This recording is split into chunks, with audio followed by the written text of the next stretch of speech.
Yo, what it do with the two, man? It's your boy Ryan on the turf, man, and I am back with another video. And today, I want to talk about Terry McLaurin and Micah Parsons potentially landing to the Patriots. Yes, both of them. I know it sounds really far-fetched. As a Patriots fan, I want to hope that this happens because obviously with those two players, if we literally found a way to get both of them, which I'm be honest, realistically, I don't think we'll be able to get both of them, but I think we can definitely get one of them.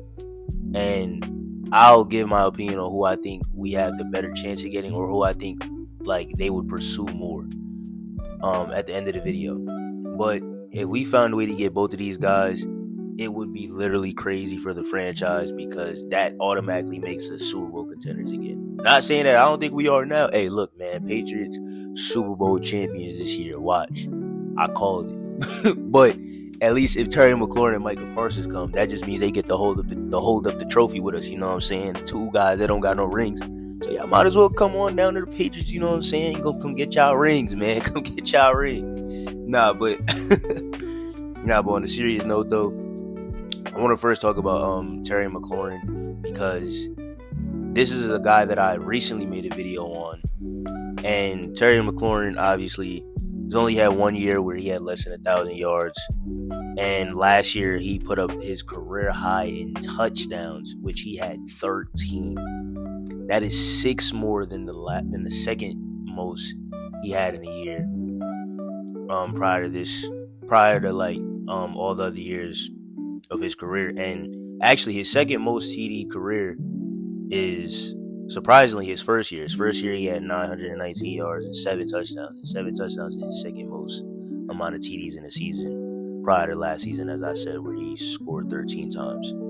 Last year, he had 82 receptions, 1,096 yards, 13 TD receptions. And he was easily Jaden Daniels' best friend on that field. You know what I'm saying? They both looked out for each other. They stuck by each other's side.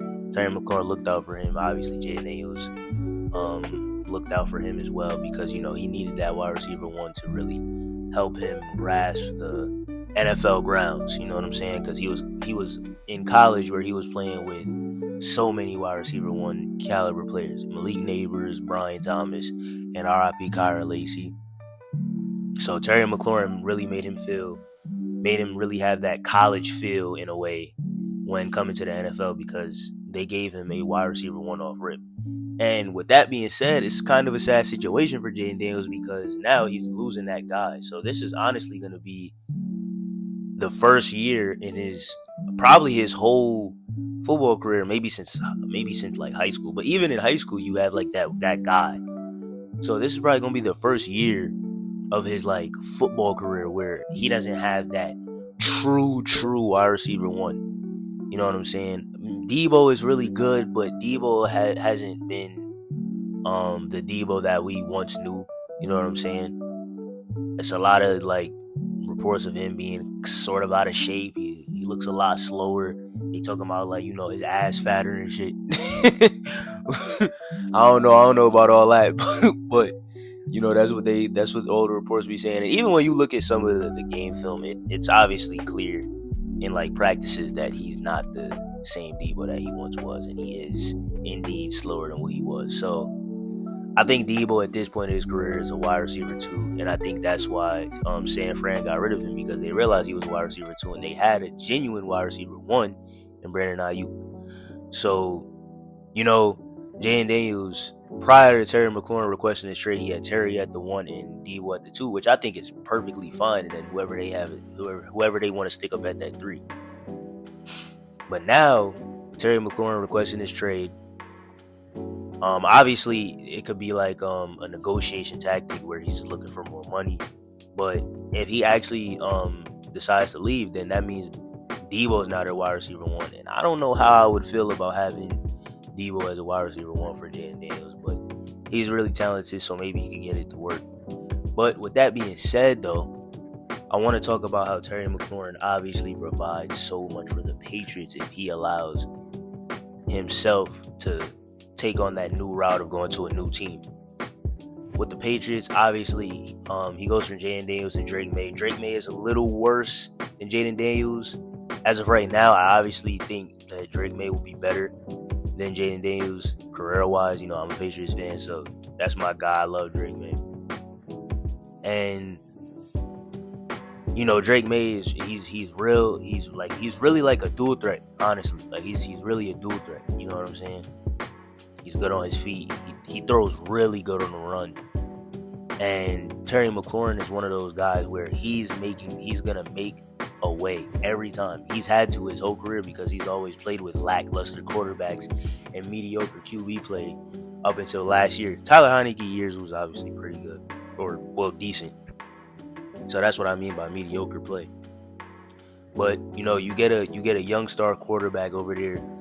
O-line has really upgraded this offseason, so you don't got to worry too much about your QB being sacked and QB pressured when he's trying to get you the ball. Obviously, the wide receiver room is very iffy, so you'll clearly be wide receiver one day one, and he'll have so many targets. Paired up with Stephon Diggs, another veteran receiver that has been in this league for a while, just like Terry at this point. And they literally could feed off of each other's talents. Pop. This would be a very good positive for Pop and Kayshawn because they could literally learn off of him. Kyle Williams obviously could learn off of Diggs and Terry McLaurin at this point. So that would be really good for those young cats who are going to be with the team for way longer than Diggs and potentially Terry would be. But yeah, I feel like if Terry McLaurin makes that decision, the Patriots is a good decision for him because they also have the money to also pay him what he wants to be paid.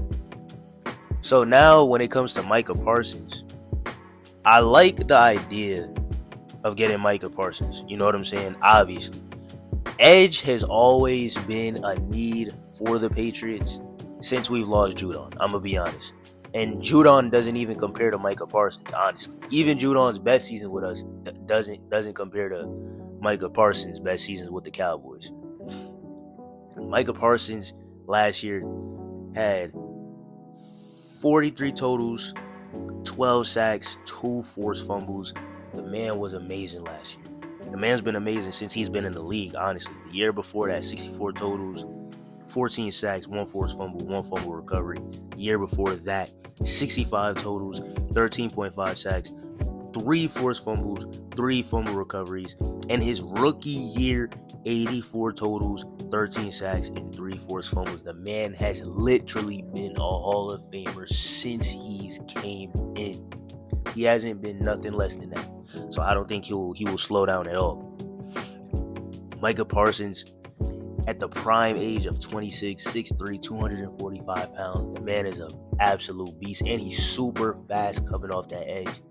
If you know me, I love Micah Parsons prior to him even being in the NFL. Because I know a lot of my NFL fans don't keep up with college football, especially when you're kind of older. I've noticed that like unless like your state is known for football or like y'all got a really good college football team, I've noticed that like older people don't really keep up with it as much as the NFL. But for me, who's always kept up with college football since a youngin', that's why Oregon's my favorite team. Shout out Marcus Mariota, by the way. But since I've been keeping up with them, I know about all of the prospects and stuff like that. So I knew Micah Parsons prior to this. I've known Micah Parsons during his his high school to college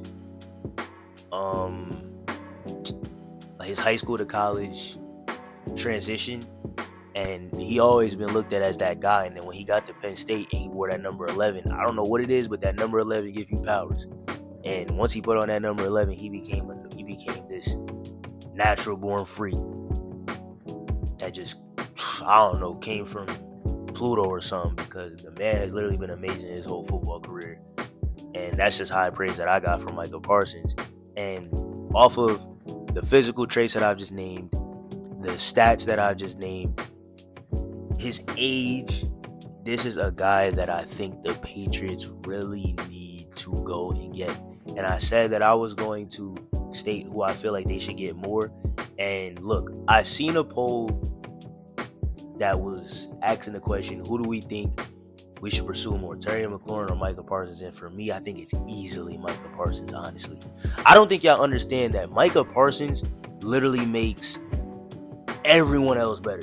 Christian Gonzalez was literally a Pro Bowl last year with no pass rush.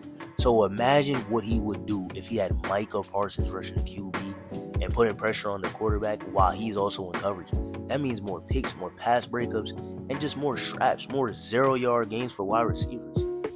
So a duo of Micah Parsons and Christian Gonzalez could literally be so deadly. So I think easily, for me, we should go after Micah Parsons more than we should go after Terry McLaurin. But obviously, I would be fine with both because both are great players. But that would be the end of the video, man. Thank you guys for watching, and peace.